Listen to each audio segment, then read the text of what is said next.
अभी हमने पढ़ा नीति वचन, उसका 11वां अध्याय, उसके पहले पद से लेके 6ठे पद तक।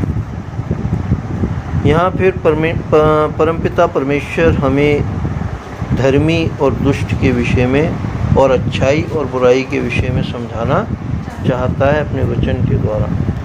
जैसा कि पहले पद में लिखा है, छल के तराजू से यहोवा को घृणा आती है, परंतु वह पूरे बटखरे से प्रसन्न होता है। छल का तराजू हम समझ ही गए हैं कि जो लोग कम ज़्यादा करके तौलते हैं। बहुत से लोग नीचे कुछ चीज़ भारी लगा देते हैं, ठीक है कि नहीं। तो छल के तराजू को हम सभी जानते हैं, यानी कि छल करने से, किसी को धोखा देने से परमपिता परमेश्वर को घृणा आती है, परंतु पूरे बटखरे से वो प्रसन्न होता है, यानी कि सही नाप तौल से वो प्रसन्न होता है। दूसरे पद में, जब अभिमान होता तब अपमान भी होता है, परंतु नर्म लोगों में बुद्धि होती है। यानी कि जब अभिमान, कोई घमंडी होता है तो उसको घमंड भी टूटता है और वो अपमानित होता है, और नर्म लोग जो हैं बुद्धि रखते हैं। नम्र लोग, नम्र कैसे? जो हर चीज़ को सहन कर लेते हैं। नर्म वही हैं जो सहन कर लेते हैं, तो नर्म लोग जो हैं बुद्धि उनमें होती है। तीसरे पद में, सीधे लोग अपनी खराई से अगुवाई पाते हैं, परंतु विश्वासघाती अपने कपट से विनाश होते हैं। सीधे लोग जो हैं अपनी खराई से अगुवाई पाते हैं, यानी कि जो सीधे लोग हैं वो अगर सच्चाई से, खराई से चलते हैं तो उनका मार्गदर्शन कौन करता है? सच्चाई करती है। लिखा हुआ है कि यदि सत्य को तुम जानोगे तो सत्य तुम्हें स्वतंत्र करेगा। तो सीधे लोग जो अपनी खराई से चलते हैं वो परमपिता परमेश्वर के आत्मा की अगुवाई पाते हैं, परंतु विश्वासघाती जो लोग होते हैं वो एक दूसरे से कपट करने के कारण, किसी से झूठ, किसी से छल, किसी से फरेब करने के कारण एक दूसरे से के द्वारा नाश हो जाते हैं। चौथे पद में, कोप के दिन धन से तो कुछ लाभ नहीं होता, परंतु धर्म मृत्यु से भी बचाता है। कोप के दिन लिखा हुआ है कि क्रोध के दिन, है ना, धन से तो कुछ लाभ नहीं होता। कोप का दिन, क्रोध का दिन कौन सा ऐसा दिन है? जब परमपिता परमेश्वर इंसान की परीक्षा करता है ना, परीक्षा करता है, या उसकी परीक्षा की जाती है, या जब वो संकट में पड़ता है या वो परेशानी में पड़ता है, तब उसकी रक्षा कैसे होती है?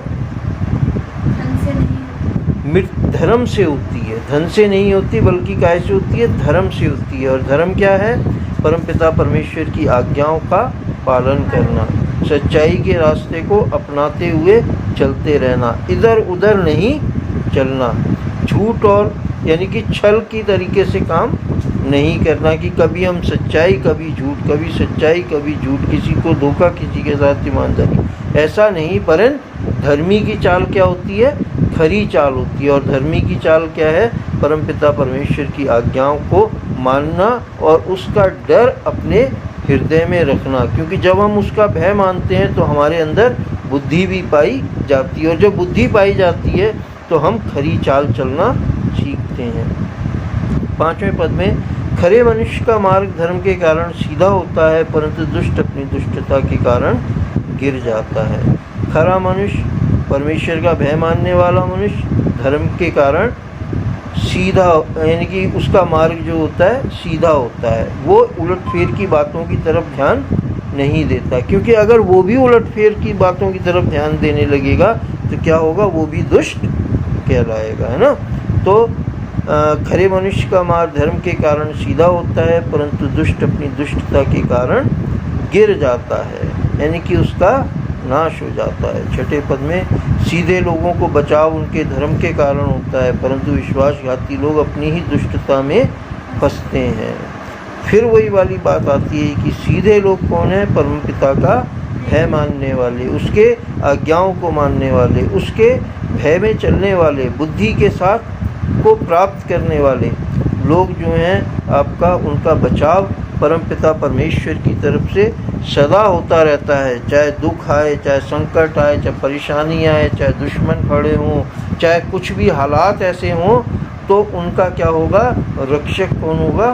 परमपिता परमेश्वर होगा। उसके स्वर्गदूत होंगे, पवित्र आत्मा होगा जो उनकी रक्षा करेगा। लेकिन जो दुष्ट लोग होंगे वो अपनी ही दुष्टता के कारण, विश्वासघाती लोग अपनी दुष्टता में फंसते चले जाएंगे। आज एक झूठ बोला, कल दूसरा बोलना पड़ेगा, कल दूसरे को छुपाने के लिए तीसरा और चौथा बोलना पड़ेगा, और चौथे को छुपाने के लिए फिर झूठ बोलना पड़ेगा। आखिर में झूठ क्या है? उनका नाश कर देता है। क्योंकि झूठ जो है क्या है? झूठ का पिता कौन है? शैतान है। और शैतान जो है वो कौन है? उजाड़ने वाला, बर्बाद करने वाला इंसान।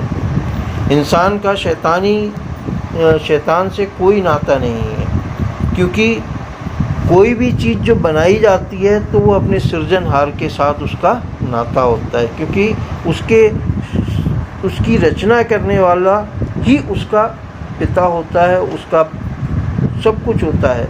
जैसे कि हम लोग हैं, हमारे को अपनी समानता और अपने स्वरूप में पिता परमेश्वर ने क्या किया? पैदा किया, बनाया। शैतान ने हमें नहीं बनाया।